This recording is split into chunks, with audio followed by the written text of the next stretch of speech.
Yo, yo, yo. Welcome to Starbucs, powered by Chris Gates Fitness. I'm your host, Anthony DiNardo. With me, we have Jim Rosati. Jim, happy Monday. Happy Monday. Good morning. How are you after this weekend? I'm good. I am good. August is almost over. It is apparently football season. Again, just kind of like I talked about last week on this show. I can't fathom this. I don't understand how we got here, but we are here. Yeah, summer's over. I can't really feel it in the weather yet, but it'll get there eventually. Yeah. But yeah, you talk about football. I mean, there's football this weekend. There I did a was some fantasy football this draft past yesterday. weekend. Yeah, so there was some football this past weekend. Apologies to all the Florida State fans out there. Rough start to your season. But yeah, I mean, basically, football's in full swing this coming weekend. It's crazy. Yep. I don't know how I feel about it, but it's here. But at any rate, also, the Pirates played some weird baseball, but they came out victorious more than they didn't. So that's also good for this weekend. Good enough, I should say. But yeah, that Red Series was weird. I mean, it took taking 3 out of 4. You'll take that every time. It was both teams were pretty sloppy. It wasn't great baseball all around. But yeah, it still took 3 out of 4. Paul Skenes looked really good in his start, which was good to see him bounce back. Ortiz with a good start yesterday. Your boy, Yasmani Grandal, on an absolute tear. My boy. Your boy, yeah. Yeah, he is. And again, yesterday's game looked like it was done. The Pirates were cooked. Yasmani Grandal comes in the clutch with the walk-off home run. His 6th on the year, I believe. 7th home run. 7th. Yeah. And we'll spend a little bit of time talking about Yasmani Grandal. The guy's been playing really well. But yeah, a lot of other stuff happening yesterday. Some injury updates, and then we'll talk about Joey Bart too, going down with a hamstring injury. So yeah, a lot of stuff going on. For sure. Before we get into all of that, BetOnline is the world's most trusted betting platform and your number one source for everything football. From the preseason, NFL to college kicking off, BetOnline has every stat, every matchup, and even live odds and spreads while the games are being played. Think you know your stuff? Get in on a game of winner take all, $300,000 NFL Survivor Pool for the upcoming season. When the game's over, head on over to our online casino and get in on a game of blackjack or poker, or unwind with one of our over 150 slot games. Head to the website today. Use the promo code BELIEVE, that is BLEAV, to get in on the action. Bet online. The game starts here. Yeah, Jim, 3 out of 4, like you mentioned, just weird all around baseball, it seemed like. But again, the Pirates come out victorious. Yes, Paul Skenes had a wonderful, fantastic start, which made our last show, and it's not live with Tyler and I, kind of look silly because we're talking about Jackson Merrill. Looks like he's probably wrapping this thing up. And, the way Paul's trending, he's pitching fine, but also he's a pitcher, not an everyday player. I'll give him next 3 or 4 starts, see how he looks. And he had a master class, and it's like, oh man, well, we silly. How do you doubt Paul Skenes? The velocity was back also. He just looked good. Yeah, I mean, it was one of those better starts of the year, I think. Just overall. Actually, it's hard to even say that. He's had so many good starts. I don't even know if it's like a top 10 start, to be honest with you. But yeah, it was a shut. You're not sure for the top 10 start. He had 0 earned runs, right? He went. I mean, just ridiculous. It's just ridiculous. That's how good he's been. Lowered the ERA back in the low 2s. He's got the lowest ERA of any pitcher in baseball since his debut. So again, just ever since his arrival, he's been the best pitcher in the league. 104 innings and a 2.16 ERA. I'm trying to fathom it being college football season. I'm trying to fathom having 104 innings pitched and a 2.16 ERA as a rookie.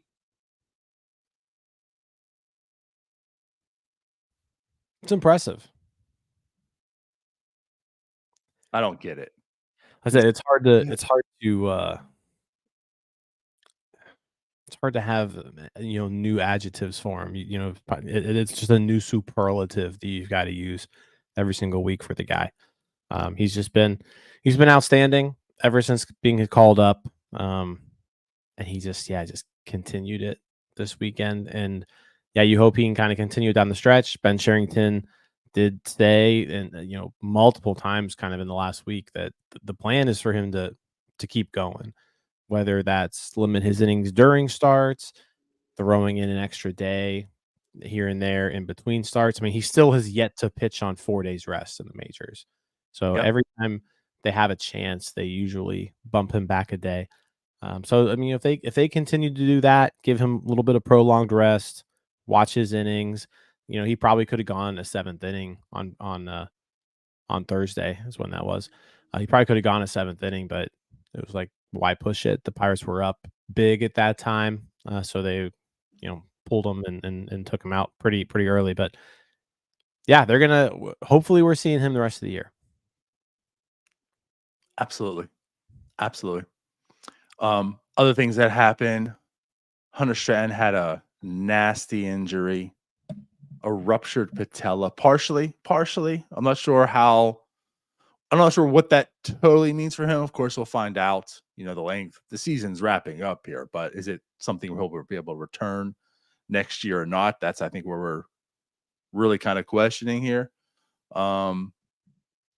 And Jim, I don't know. Do you want to tell us about this little cool story that kind of made us see? I guess we haven't seen it yet, but there was a particular call up for a particular elder pitcher. Oh, I was like, who are you talking about? Oh, not to go too deep into this, but the Pirates made a move, which I didn't even realize until after the fact that this was that guy. I've heard this story before. Yeah, so Brady Feigl is his name. 33-year-old minor leaguer. A story came out probably like 5 years ago about how he has like this like doppelganger, looks exactly like him. His name is also Brady Feigl. Like the two look exactly the same. It's like they were twins separated at birth, but then they like took a DNA test.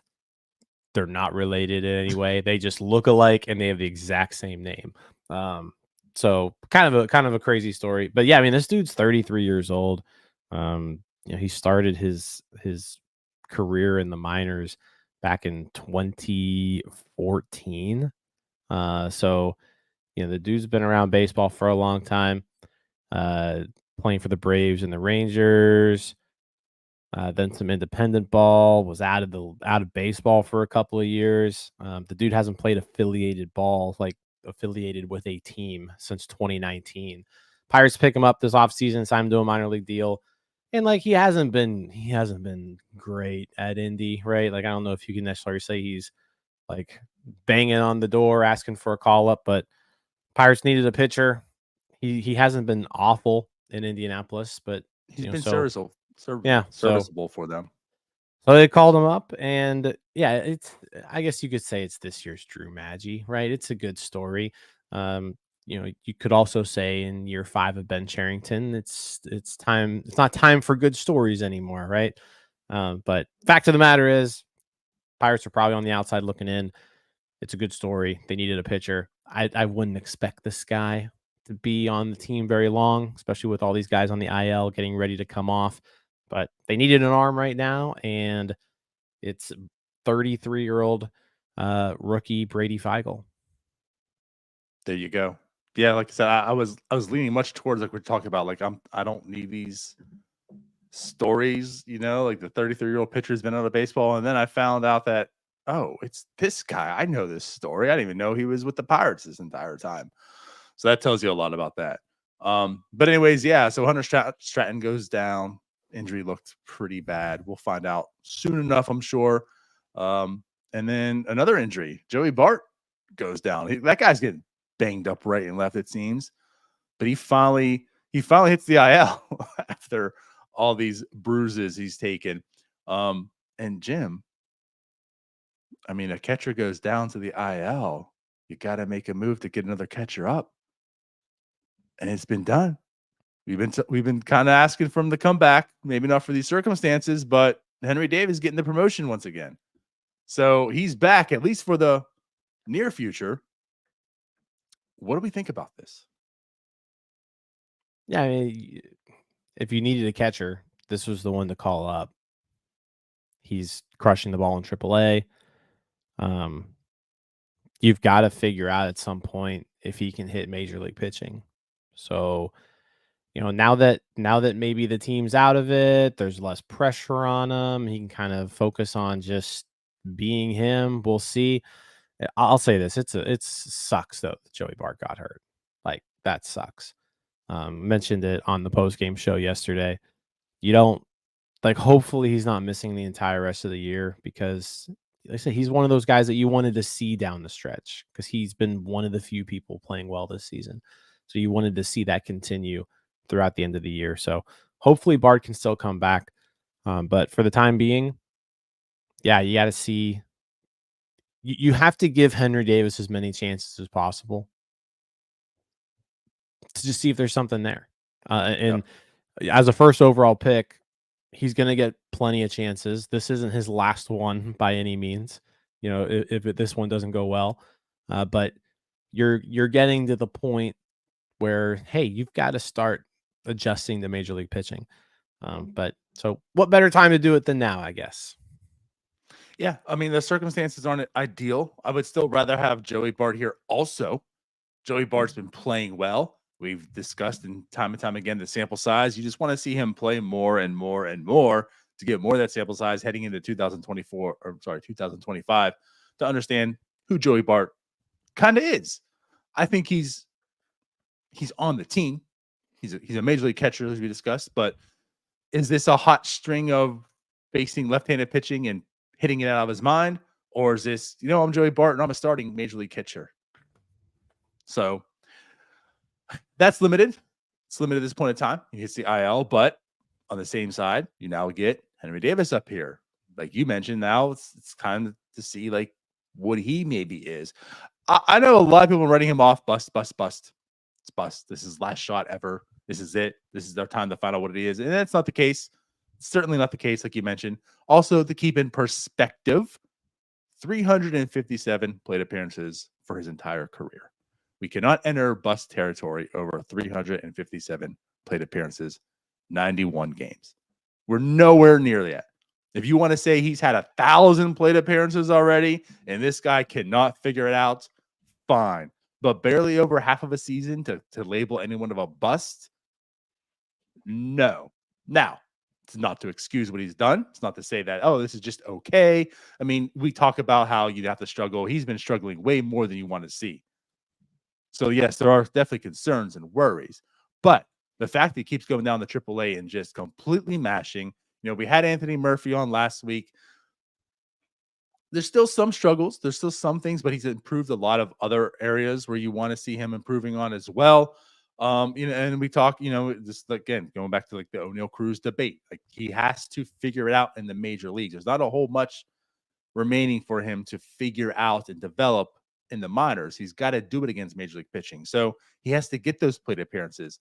Once again, what better time to get those plate appearances when the team's completely out of it and there's no pressure on you? Come up here and do it. So I guess another question here, someone put in the chat, what does this mean now, with Bart out? Does this mean more plate appearances for Yasmani Grandal? Does this mean maybe just Henry Davis sliding in and taking more the everyday role with Grandal catching Skenes, I guess, and here and there? Yeah. I think you just keep doing what you're doing with Grandal. Let him catch Skenes. Seems to be working out well. And then maybe one of the other people through the rotation. He's gotten limited playing time here these last couple of months, but he's really responded well to it. Just to kind of go through some numbers, I was looking at this yesterday, but from the start of the year until July 4th, Yasmani Grandal hit 171 with a 203 on base percentage and a 256 slugging percentage. That is a 459 OPS and a 24 weighted runs created plus. That was until July 4th. Since that point on, so since July 5th, he's hitting 279, 343 OBP, 590 slugging. That's an 833 OPS. It's a 154 weighted runs created plus. So he's really turned it on. And it's been quietly, like he's quietly played really well lately. He's gotten a hit in 6 of his 7 last games. He has 3 homers in his last 5 starts. So like he's playing well right now, and you've got to give him credit. Like he's really turned it on because he started the season off so bad, but playing really well lately.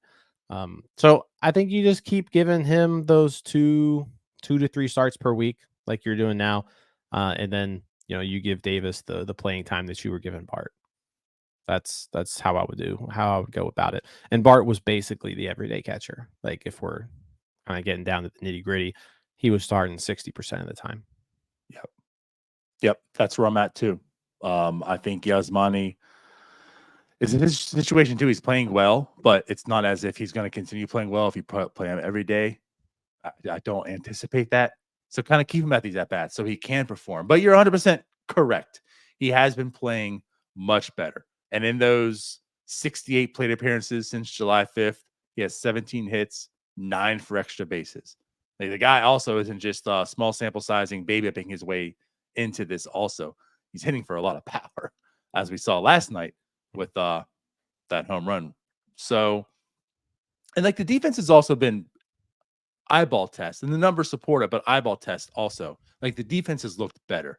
I feel like every week you discuss something about Yasmani Grandal. How are you making this play? How are you doing this? And you haven't done that. And that's like the one thing we talk, and we said before as well. It's like, the offensive linemen, when you're not talking about them, the defense is probably pretty good. You're not seeing all these pass balls. You're not seeing as many just not catching the baseball, not throwing it, just it seems a lot better. So kudos to him for turning around and performing better. Oddly enough, it is, again, obviously he starts in Skenes starts, so that's the number skewed. He's been playing well, but it's like, yeah, like when Paul Skenes is on the mound, apparently he turns it on and says, hey, I can play offense too.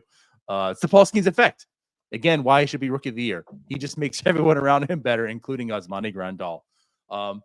And you know what? Personally, I am kind of enjoying this, Jim, because we talk about this strat league that we're in, and I'm not sure if you're aware, but I've had Yasmani Grandal on my team. This is next year's his last year on the deal that I signed him for, because again, I've been a huge Yasmani Grandal supporter. I just didn't want him this year for the Pittsburgh Pirates. So he's turning his season around for me for next year. So I'm kind of basking in this. Hey, there's some production here for me. A little bit of value. Yeah. Yeah. I mean, he's positive WAR for the year. He's been doing some good stuff with framing as well. So, yeah, I mean, he has turned it around. It hasn't quite been like a Rowdy Tellez turnaround where he went from awful to, pretty much league average. Like he's still not quite there yet. I think his OPS like just got over 600 yesterday. So he's got a ways to go before we start talking about him having like a league average season. But yeah, since July 5th, I mean that's at this point that's 4 or 5, so it's like 7 weeks. It's been a good 7 weeks for Yasmani Grandal. Yep, absolutely. And then I guess the last move per se is Michael A. Taylor was placed on waivers, outright waivers. So I know some people here asking too, like, what's the corresponding move? I mean, at this point, he's still a Pirate. He's on waivers. Any team can pick him up and claim him, and then he is theirs. It's more or less the like the Juan Nicasio deal way back in the day, if you remember, right? Where like they just gave him for nothing. Everyone was complaining about. He's out there. Someone can take him. They take his salary. He's off your team. I think we've had a little internal debate on this just a bit. And I'll say this. I thought he was still hitting rather well of recent. It's pretty bad again. August is, I think, like 23 weighted runs created plus. It's pretty bad. But the glove, the speed that plays, I'm also reminded players like him, just like a Gerard Dyson, who was actually traded for international, dollars back in the day. I feel like there's a team that's going to take a flyer on Michael A. Taylor. Just simply, in the postseason, center field, this guy can play the position, play at a premium defensive value way. Like he is a really good defender. He has speed. He can steal bases. I feel like there's a good chance some team takes him. I'm going to disagree. I don't know who would take him. I was thinking a team like the Dodgers, but they basically already have a Michael A. Taylor, and that's Kevin Kiermaier. Yeah, I mean, going around the league, you're looking if someone is picking up Michael A. Taylor, it's going to be a contender. The Yankees have their own Michael A. Taylor at home. His name's Trent Grisham. Yeah, it's kind of just going around. Like the Orioles don't need a defensive center fielder. I don't know. I could see it if like a team needs that bench spot. Maybe like the Brewers. Like Brewers might make sense. Yeah, and the Braves too. Yeah, I think Michael Harris III may have gotten hurt yesterday, so I don't know if it's serious or anything, but I think he had to leave the game. Yeah, it's one of those situations where first off, outright waivers at this time point means there's 48 hours that a team has to claim Michael A. Taylor. If they claim Michael A. Taylor, he's theirs. Like they can just have him. You just got to pay him the rest of the year. If no one claims him, he's still the Pirates. He's still on the Pirates. The Pirates can keep him and not do anything with him. The Pirates also have the option to say, okay, you cleared waivers. Now you got to go to the minors. Michael A. Taylor has the right to refuse that assignment if he wants to as well, with the service time that he has. Or they could also just release him at that point. Mm-hmm. I think my thing is it depends on what their plan is here. Like you never know with them. Like I thought by this point we would have seen Billy Cook or we would have seen Nick York at this point, right? But instead we've seen G1 Bay and Billy McKinney. Right. Like, I'm sorry, but like if I'm choosing who I want on this team between Billy McKinney and Michael A. Taylor, I'm probably going to choose Michael A. Taylor just because of the defensive value alone. So I'm not releasing Michael A. Taylor if he clears waivers because it's like you're going to keep Billy McKinney over Michael A. Taylor. Why are we doing that?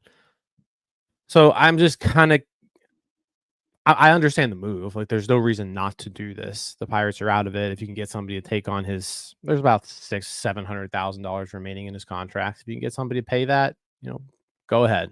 And that opens up an opportunity for a Billy Cook or a Nick York, hopefully.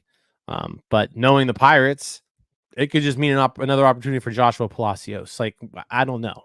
I don't know at this point. I don't know what they're doing. So I think it just depends on what the plan is after this. Is the plan just to do nothing if he doesn't get claimed? If he does get claimed, is it Palacios or is it Cook or York? If that's the case, then show me one of those guys. Like at this point in the year, I don't need to see Michael A. Taylor anymore. I'd rather see Billy Cook or Nick York. Yep. Gorski, 100%. another name thrown in the comments. I don't have very much interest in seeing Matt Gorski, but sure, why not? Like at this point, no, whatever. Honestly, no. Like it has to be Billy Cook. Matt Gorski was the play earlier in the season, but like you've added some depth per se. You've added the York, you've added the Cook. Gorski he wasn't a prospect to begin with, really. He was only being talked about because the outfield position was just so inept that Matt Gorski enters the picture. At this point in time, he's pushed down even further again. To me, it's Billy Cook, York. But that's where I'm at too. Like, I feel like there has to be a conversation, do the player right. But it's like, hey, if he goes through and doesn't get claimed, we would love to see Billy Cook on this team. Taylor, you're our way of kind of doing it. We still have to pay you now. Like, you've cleared no one's taking you, so your contract's guaranteed. But it's like, hey, do you want us to just release you and you can catch on to some other team? Because at that point in time, they don't have to pay that salary for him. Then maybe that's somewhat of an issue for others, or maybe he can just kind of chill back and wait for an injury to happen and get picked up by somebody. But again, I think that's a conversation to have. But yeah, I feel he can get picked up. And if he gets picked up, this makes this thing a lot easier. Then you just go ahead and promote one of those guys. I don't want to see Palacios either. It's got to be like Billy Cook or York. And I think Billy Cook is the answer here. But either rate, it's happened. We'll find out here soon what transpires, and the we should know. We should know by tomorrow. Because he was put on waivers yesterday afternoon, so he will be on the Pirates today. He will be suited up in tonight's game. He may or may not be suited up Tuesday, depending on what happens. Right. Cool. Well, let's go on and bring Anthony Murphy on. And of course, before we do. Yeah, before we do. So, since you listen to Starbucs every Monday, and I know you love sports, but if you have health and fitness goals too, listen up, because Chris Gates Fitness just launched an online fitness membership called Training Camp. So Training Camp is a monthly fitness program designed specifically for sports fans, and it's nothing like we've ever seen before. So far, there's a ton of people in this Facebook group already posting their workouts, what they're eating every day. Chris is in there doing live Q&As from time to time. It's been a really, really cool group to be a part of. So yeah, big fan of it. Chris has been coaching people for years. He's a big Pitt football fan. He's created a community and training camp that blends fitness and sports together to help you achieve your goals while connecting with a community of sports fans doing the same thing. So whether you've struggled to stay consistent in the past, felt confused about what exercises to do, or just need more accountability, Training Camp is here to help. When you join Training Camp, you'll get top-notch coaching from Chris. He'll deliver monthly workout plans to help remove all the guesswork with exercising. So you can just show up, put in the work, and have confidence that what you're doing is working. The workout plans are customizable and designed to fit your busy lifestyle so you can stay consistent and see progress.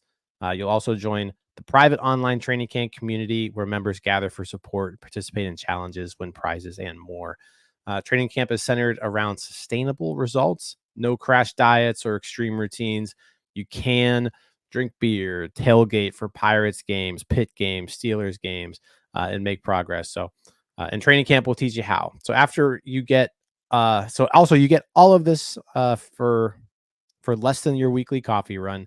In fact, right now, Chris is offering a big discount. If you sign up this week, you can get your first month for half off. So make sure you head over to chrisgatesfitness.com/training camp or hit the link in the description to sign up. Use code Starbucks, STARBUCS, to get that half off discount. There you have it. Boom. Most importantly, you can drink beer. There you go. It's big this time of year. Awesome. Well, what's not going to be as big this? Actually, no, what is pretty big this time of the year also. Anthony Murphy joining the show from Bucs On Deck. Anthony, it's promotion season apparently. Apparently so, yeah. Yeah. So what a time to have you on, because I feel like people are moving right and left of these parts of town. How's it going, buddy? It's going good, man. Going good. College football back. Hawaii picked up a big win over the weekend, so it's good times. Yeah, you were out there tweeting at like 3 a.m. for time Hawaii difference. Football. Yeah, time difference is pretty drastic there. Yeah, that's a rough team to be a fan of. You guys stay up super late, but hey, yeah, they're fun to watch. it can be. Sometimes, yeah.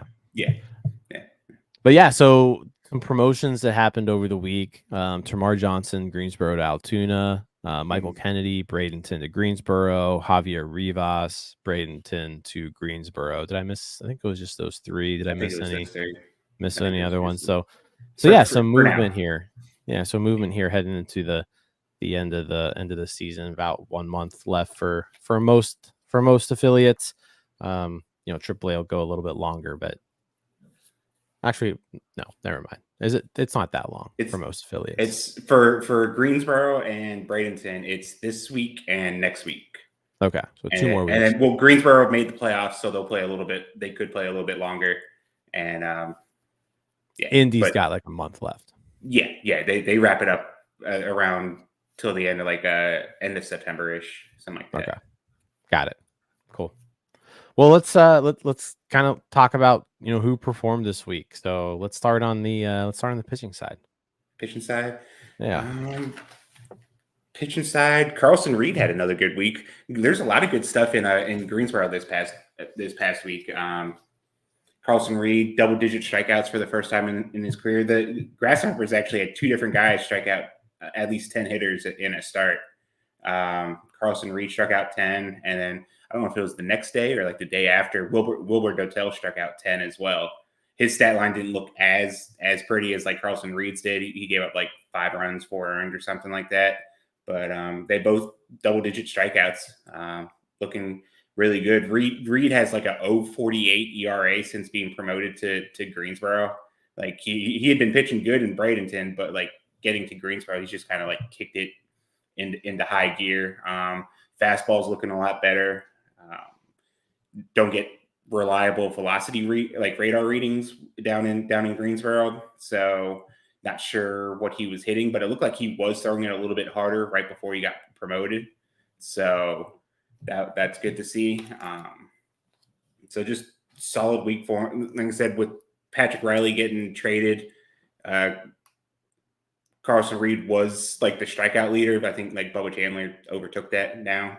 So really solid week for Greensboro, and you don't really think of them as like the pitching thing just because, hitters ballpark kind of stuff. So yeah, I mean, this is the second. Really go ahead, Dinar. No, I was gonna say like he really has like 18.2 innings, 4 starts, 23 strikeouts, 7 walks, just 10 hits as well. Mm-hmm. We brought him up a few weeks ago, I feel like, and like since that time, he's like kicked it up another notch. Yeah, he's developed nicely. And he's another reason why like I didn't have any problem trading Patrick Riley. Like I liked Riley a lot, but pitchers like Reed are the reason why I was like, you know what, we'll find another one. It's like we'll just figure it out. But yeah, he's been outstanding since being promoted 4 weeks ago. He's made 4 starts in Greensboro, and yeah, like you said, 0.48 ERA, limiting base runners a ton, striking people out. He's given up just 1 run in his 4 starts. Yeah, he's been. I think even if you go back to like his last Bradenton start too, he may have gave up like 2 unearned runs or something like that. So like if you reach back even further, like the ERA still finds a way to drop even more. So he's just been lights out lately. Yeah, since July, he still kind of toes the line as like a reliever, maybe. But like you can like you talk about like being okay with trading someone like Riley. I still feel like Riley's probably in that same category as well, where they're both probably still maybe relievers, but maybe Reed's finally turned the corner to maybe head in the right direction of putting it past him. Yeah. So. Yeah, 1 earned run in his last 27 2/3 innings. It's pretty good. That's pretty good. Yeah. That's pretty good. There's your NS9. Bucs on deck analysis. Carlson Reed's having a pretty good stretch. Pretty good. That's the name of this segment. Carlson Reed. Pretty good. What else we got? I'm going to just throw another name out there from Greensboro. Derek Diamond. He had like one of the 2 start weeks, 9 innings total. Only gave up 1 earned run, which was a home run. and 2 hits, 11 strikeouts, no walks, which that's pretty big for anyone, I think, at the minor league level. So 9 innings, no walks, 11 strikeouts. He had a really good start to the season, and then he just kind of cratered really, really bad. He's had a rough couple of months. So it's good to see him kind of rebound and stuff like that. He was a guy I was not like a guy I was saying he's a deep sleeper kind of thing, but he was a really intriguing guy that they drafted a couple years ago, going back and watching some of his high school stuff. So I was kind of interested to see how he looked, and there's been times he's pitched really well. He's more of a probably depth minor league guy, but a solid one at that, I think, at some when he's going. So yeah, 23 years old, Greensboro, like you mentioned, been struggling. He's had 6 starts in the last month, or 3 starts in the last month, where he gave up 6 runs. Yeah. So yeah, it's good to kind of see a bounce back there. Just 1 hit given up to the Astros high A affiliate. Are they just? They're really bad. I would say they must not be able to hit very well. Yeah, they're not great. Although they had their first round pick from this year, Walter Janik, there, so he's a pretty solid prospect there, but still new to pro ball kind of thing. So some learning experience kind of there. So, but yeah, generally Asheville doesn't have the best of roster kind of thing. So yeah. Can't imagine having an affiliate not knowing how to hit. Yeah, not a nice organization. Yeah, the Starbucks version. The Starbucks version of every other team is that Pittsburgh team. They must not be able to hit very well down there in A ball. All right, so offense. So yeah, Greensboro focus pitching. There we go. How about the offensive side? What would we see this week? We'll start all the way down in Bradenton, one of the 2024 draft picks, Deuce Gorson out of UCLA. I don't think any of them have really stood out or have there hasn't been a Charles McAdoo yet from last year. McAdoo drafted, signed, and just started hitting the cover off the ball. No one really has done that yet out of these draft picks. Some of them have shown little glimpses here and there. But Deuce Gorson finally put together a really solid week. 5 for 12, 2 doubles, had a 3-hit day, stolen base, scored some runs. 781 OPS so far for someone. Half of his hits have been doubles. He's walked as much as he's striked out so far. Hasn't hit the ball too hard. Kind of gives the stereotypical vibe as far as profile for what you would expect the Pirates to take. Maybe not the hardest hitting middle infielder kind of type, but how many of those do we need? You need as many as you can get, I guess. You have 4 minor league levels to fill. Looks like he's been playing second base, third base. Yeah, I guess the thing that jumps out to me is he's getting on base a lot, walking a ton. He went on a 6-game walk streak at one point over the last 2 weeks. Yeah, there you go. The power, 6-game walk streak. Power hasn't necessarily been there, but yeah, it's hitting some doubles, getting on base. Yeah, it's, like you said, not like a Charles McAdoo start, but for a 9th round pick, you're happy with that output if he can keep that up over he makes good time. Like you said, the power hasn't quite been there yet, and you wonder maybe adjusting to the wood bats and stuff like that. Give him some time to get comfortable and stuff like that. Maybe we'll see a little bit more next year. But yeah, lots of contact, doesn't swing and miss a lot, doesn't chase. His chase rate last time I checked, middle of last week, was insanely good. I was 10-15%. So doesn't chase, makes a lot of contact. Interesting guy. So to follow. Okay. Maybe you could kick him out to left field or something like that, add a little more value or something like that than just a second, third baseman kind of thing. Got it. Okay. What else we got? Well, I guess to go along with the Michael A. Taylor news, Nick York is still just like destroying baseballs down in Indy. 9-hit week, 3 doubles, 5 RBIs, couple stolen bases, playing center field at least I think like twice around that, playing center field multiple times. He's just looked really good, just like a really, really solid hitter. I'm still torn on how I feel about potentially taking a guy who was mostly considered like a below average second baseman and plopping him into center field. That would seem on par with some of the other stuff that's happened, I guess, but like still doesn't seem ideal. I don't know if that's where we're heading. I guess we'll have to see. But offensively, I feel a little more comfortable with him over like Billy Cook right now. I think the only reason that you give Billy Cook the nod is probably because the age and outfield's his more natural position. But outside of that, like I think I want to see Nick York first. Yeah, I'm looking here. Nick York's had 4 starts in center field, 2 in left field, 1 in right field. 16 games at second base, 12 of those starts.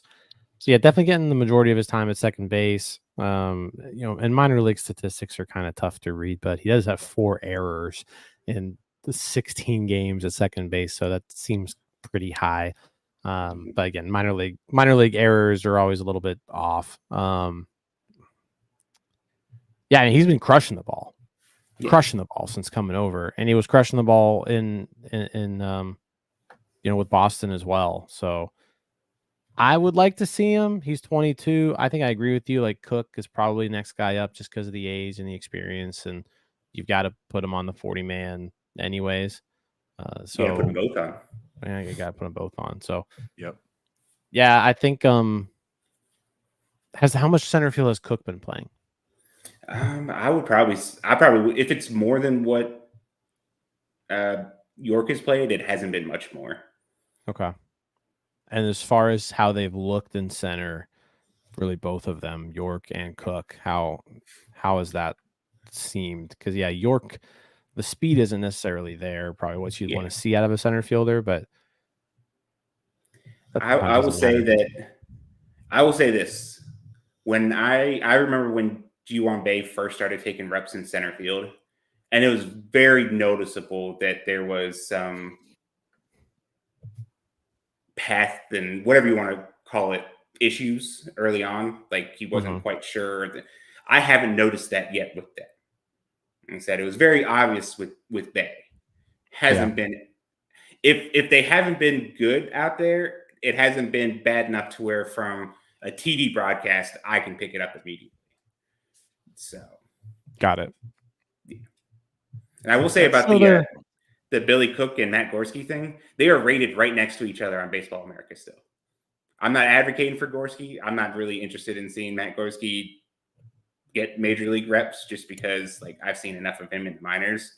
But I'll just throw that out there that they are not that far apart in age and also their Baseball America still seems incredibly high on Matt Gorski for whatever reason.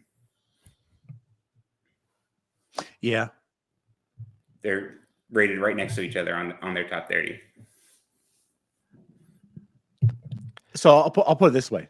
I guess that just more or less adds again to the perspective of like what Cook presents. Like we talked about last week a little bit, like it's more like the 4th outfielder. I don't think any of us are advocating for a Cook to be up here right now because he's the answer to this major problem. It's more or less, and that's why the York argument too you can have like which one. It's just that there is nothing left for Billy Cook to learn in the minor leagues. Get him here, where you can make the argument, excuse me, for York that there is, and I can respect that. Like if you want to tell me, hey, he's just 22 years old, he's having a good season, we want to finish him out here in the minors, I can understand that. You can't use that argument for Billy Cook, though. You just absolutely can't say, you know what? He needs some more time in AAA. No, he doesn't. So, again, like I think that's a lot, too, of like where My stance is on Billy Cook needs to be here. I'm okay if it's not York, but I would like to have York here absolutely as well. That's fair. Yeah, like if Taylor's gonna go, like give me Cook and York over McKinney, Taylor, Bay. You know, Right. like give me that. So yeah, we'll see. I do have a feeling we'll at least see one of them before the end of the year, and hopefully before too long if Taylor does get taken. I don't think he gets taken through this process. I think they'd have to do that. Was it the release waivers or whatever like that? I don't think anyone's going to take on the remaining salary kind of thing. Whatever.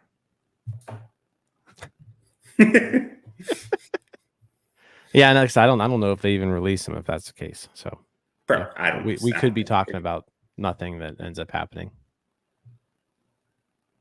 Probably. Yeah. All right. Well, anything else? I'll be in Greensboro next week to watch cool. the last week of the season. So I'm looking forward to that. Just missed that on tomorrow, apparently. So that sucks. But you're gonna have some exclusive Mitch Jeb content for us next absolutely. week. Just for you, Rosati. Yeah. What you need to do. Wait. You need to get like a video of him, like just after like he'll have like a 3-hit game and be like, have him talk trash to me or something. That would be amazing. that would be kind of funny. Yeah.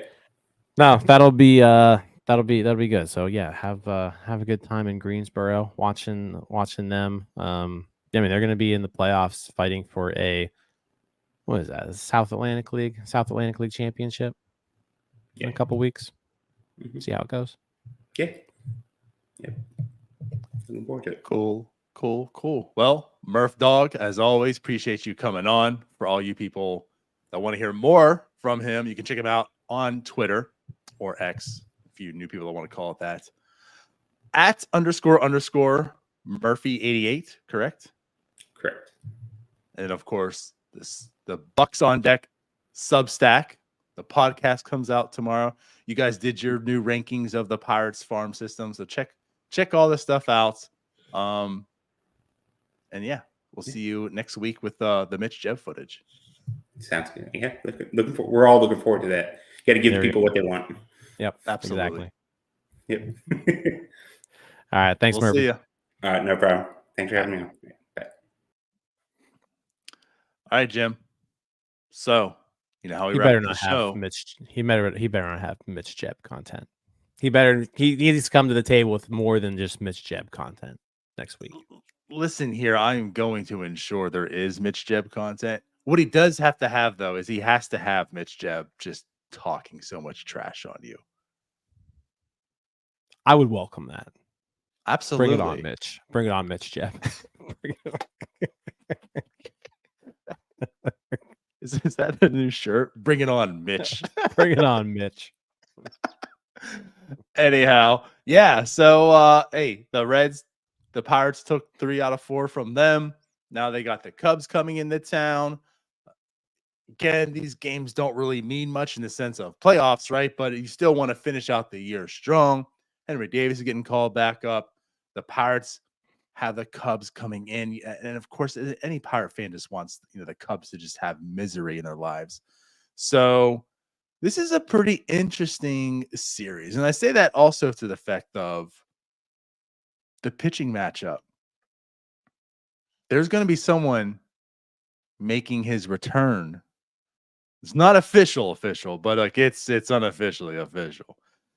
The Pirates are going to have the 3 dogs out there once again. Mitch Keller, Paul Skenes, Jared Jones, all up there to face the Cubs at home. So I guess, again, like for a non-playoff contending team, this is probably as exciting of a series as you can get. Yeah, I mean, it doesn't get better than these 3 guys. Like these are your 3 horses. These are the 3 guys that made this team even watchable the first few months of the year when the offense was struggling mightily. It was Keller, Jones, and Skenes kind of getting us through that time. And yeah, I mean, obviously excited to see Keller and Tyone on Monday, but Tuesday, yeah, return of Jared Jones, and yeah, it's been a while. July 3rd was the last time Jared Jones started, and he went 5 innings, gave up just 1 run. I'm really looking forward to seeing, post injury, post rest Jared Jones, because it did seem like he was, kind of running out of steam there at one point. He had a couple rough starts in a row. He finished with a couple really good back-to-back starts for landing on the IL. So yeah, hopefully he picks right up where he left off. I think he was electric when he was on. So just being able to add that to your rotation when you're trotting out Jake Woodford or Domingo Germán, being able to take one of those guys out of the rotation and replace them with Jared Jones, you love that. Absolutely love it. Absolutely love it. And again, I think just going back, not to go too deep into this, but we're talking about NS9 Live. How he finishes the year is going to be pretty important. I mean, he's going to get more innings under his belt. So you're looking at 2025. That's something you want to have under him, right? And yeah, like just that feel good. He was having such a good season. It got cut short because of injury, but like you mentioned, I don't think he was trending towards possible like Rookie of the Year status. Where the first month you were talking about that. Hey, like this could happen. He started day 1. Maybe he gets Rookie of the Year, and that didn't really quite happen. But that's fine. If he can finish the season strong, still, that bodes well for him, and he finishes the entire season, gets a full year of service time. Cool for him. But yeah, and it all starts tomorrow, more or less, against the Cubs, against Justin Steele. So it's also a very, very tough matchup. That's one thing the Cubs have too. They're not going anywhere this year, but like their starter pitching has been pretty strong. And they're going to start with Tyone, which, by the way, wasn't it Mitch Keller versus Tyone the last time too? Like those guys just match up with each other every time they play, I think. I think it was. Yeah. Yeah. And I know Skenes and Hendricks were last time too, because I think it was like the first time in the StatCast era where the hardest throwing pitcher faced the slowest throwing pitcher. So you'll get that again this week. That's right. So it seems like the matchups are pretty much identical. But yeah, like Mitch Keller and Tyone, 2 really good pitchers going at it. Old Pirates friends. And then Justin Steele versus Jared Jones, couple electric guys. And then it's Paul Skenes versus Hendricks. So I'll say this. I am at least betting 1 game that the Pirates win, at least. Like that one. If Paul Skenes can't defeat Kyle Hendricks at this point in time, that Rookie of the Year ain't happening. Yeah. Yeah, the Rookie of the Year all of a sudden, because the offense has to show up still, but yeah. Rookie of the Year all of a sudden also kind of kind of weighing in the balance. Jackson Merrill has been just outstanding lately. He had a walk-off homer yesterday, his second walk-off homer of the year. I saw he's had 5 home runs in the 9th inning. Jackson Merrill, just ridiculous. He's been very, very good. Paul Skenes also been very, very good. So it's going to be interesting just down the stretch to see how that shakes out. Do you go with the everyday player who's having a really good season, or do you go with the pitcher who missed the first month and a half, but since arriving has been the best pitcher in baseball? So it's like there's 2 really good options. I think you still got to go with like the guy who's been better than every other person in the league. Like I feel like that's just what I would do. But yeah, we'll see. I think Vegas has Merrill as the favorite right now, but it's like barely. So, but yeah, no. The Cubs. I mean, you mentioned Justin Steele. I feel like when we ran into him last time, he wasn't pitching all that well.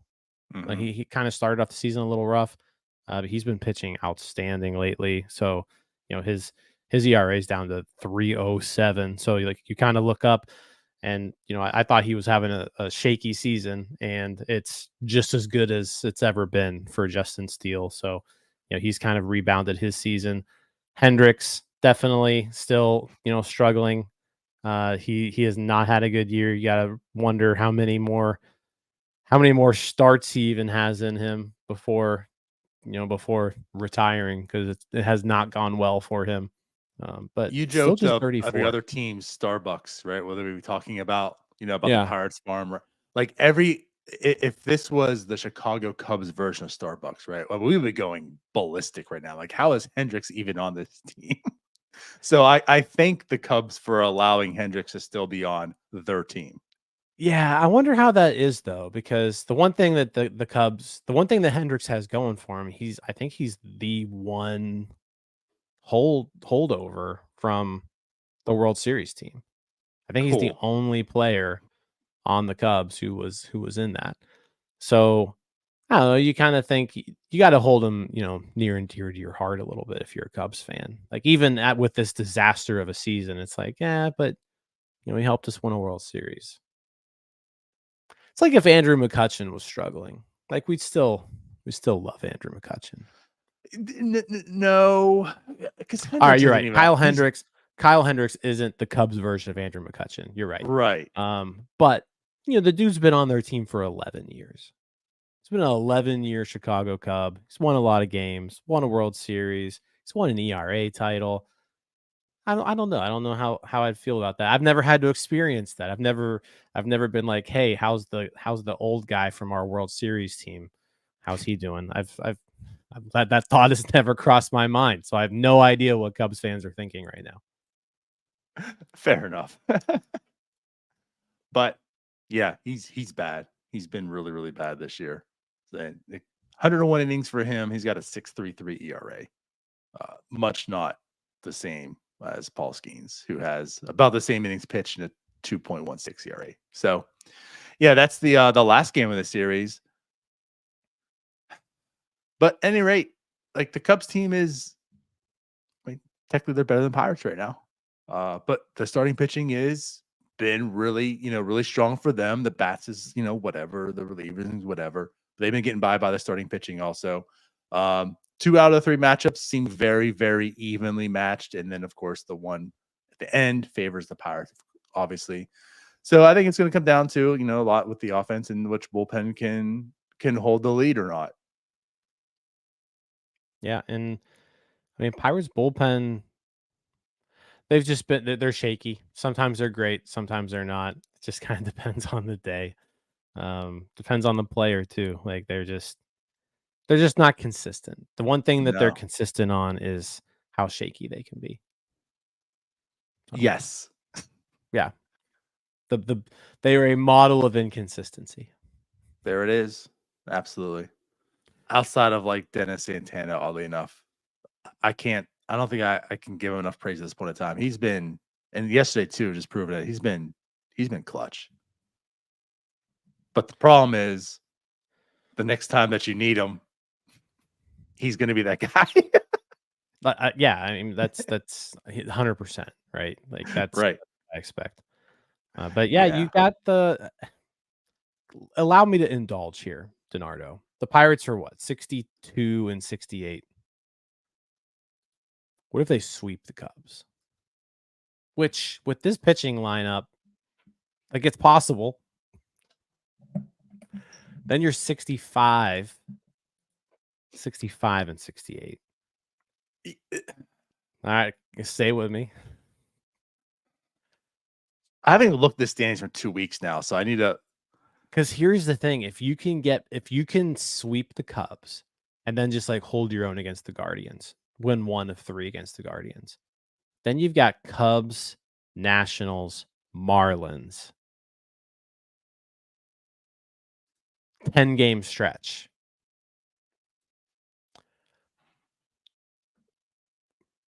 Ten-game stretch against the Cubs, Nationals, and Marlins. You have an opportunity to somehow climb back into this thing. I'm not saying, like, you're gonna make the playoffs, but they have a chance here to at least make things interesting again. If they can reel off some wins against some not great teams. Pit City What here says, "Don't you dare, Jim." Yeah. Mitch I'm Jeb, not. if you I'm are not listening hold on. right now, I'm not saying anything yet. I'm not saying please go anything in yet. on this man. But 13 out of the next 16 games are against bad teams. Right. And you yourself are a bad team. So the odds are you might break even. Listen. Playoffs are done. The playoffs are done. But I will give you this. It's much like last year. They finished strong last year. And you got to talk about that. Like, hey, you know what? Since such and such date, like they were basically a 500 team. This bodes well. This is more reason why you feel good about 2024. Yeah. I'm cool with that. Like games, like I said earlier, not for playoffs' sake, they matter, but games matter. Wins and losses still matter. You still want to win. I want these people winning. I don't want a bunch of losers on my team, right? I want them to still win and compete. So yes, they matter in that sense. And if they can at least finish strong, like you're talking about, and say, hey, you know, we were 62 and 68. Well, actually, I guess they would have been 59 and 67. But you know what I mean? Like they bounce back and they're now a 500 team and we finish the season strong. Here's why we feel more confident about 2025. I'm cool with that. Don't you dare start talking playoffs and wild card, though, Jim. Don't you do it to us. Here's the We've been thing. through enough this year. We've been through enough for 3 decades. 16 game stretch. If you win 11 of these, back to 500 on September 12th. I'm embarrassed to put this clip up now for the series preview. Can the Pirates still make the wild card? Yeah, I don't know if the wild card's in reach, but like, hey, 11-5 over these next 16. Let's go 11-5. Let's that do would that. be cool. And then you know what we'll be doing? Then we will be believing again. No, we'll be seeing this is why you should have done more at the deadline. And hold on, you're not telling me that if on September 12th, NS9 Live, we're sitting at 73 and 73, we're not going to have a glimmer. We're going to have a glimmer of hope. You feel we'll go. I mean, I guess if you're saying that's going to happen, I don't feel. But if we're 73 and 73, September 12th, NS9 Live, we're going to be 73 and 73. Yeah. Here's the thing. Everyone that's listening to us right now, you know how we are. We're back. We're so back. If that happens. We'll be back. Absolutely. Yeah, here we go. For one, it's not going to happen. And for two, when you put true perspective on it, things still have to go your way because the Padres are still so good. The Diamondbacks are so good right now. I'll give you this, like the Braves, the Mets, they've kind of cooled down. This is what that 10 game. Actually, it was 11. Was it 10 in a row? That was more than 10, wasn't it? No, I think it was lost just 10 in a row. It was 10 in a row, but it was like 12 out of 13. It was 11 of 12, 10 in a row. Yeah. But like Vinio, that's why that was so impactful. Vinio says here, Grandal yesterday said we just got to keep believing. You know what? True. For the sake of Yasmani, we will still continue believing. Exactly. And then like Nola says, 16 game stretch with studs like Feigl, Herman, and Jake Woodford. Billy McKinney, G1 Bay, and Brian De La Cruz roaming around the outfield. It could happen. Oh, God. On that note, we should end this. We're getting silly. This is silly now. Hold on. 73 and 73, though. If we're 73 on 73 on September 12th, Bucs are back. They're going all the way. Yeah, I just want to end it with this. That's going to happen. And think about this. Henry Davis is back up. Michael A. Taylor gets claimed. Billy Cook comes back up. Jared Not back Jones up because Billy Cook comes up. Never say never. Busts or MVP? You tell me. All right, we are so out of here. Everyone, appreciate you all for watching. As always, if you made it to this point, that's your fault, not us. But go ahead and like the video, subscribe if you haven't. If you're on the podcast, leave us some beautiful comments. We'll be back again tonight for the post-game show for the very first game between Mitch Keller and Jameson Tyone. And of course, we'll be back for some Starbucks. I'm sorry, for NS9 Live later this week. So let's get out. We'll see you guys later. Bye-bye. See you guys. Hey, you all. Thank you for watching. I know we try to provide the most entertaining content that we can, and we'd love to spread it to as many people as possible. So I know it doesn't seem like a lot, but if you could take the 5 seconds to like this video and subscribe to the page, it helps out so much more than you know. Thank you, and let's go Bucs.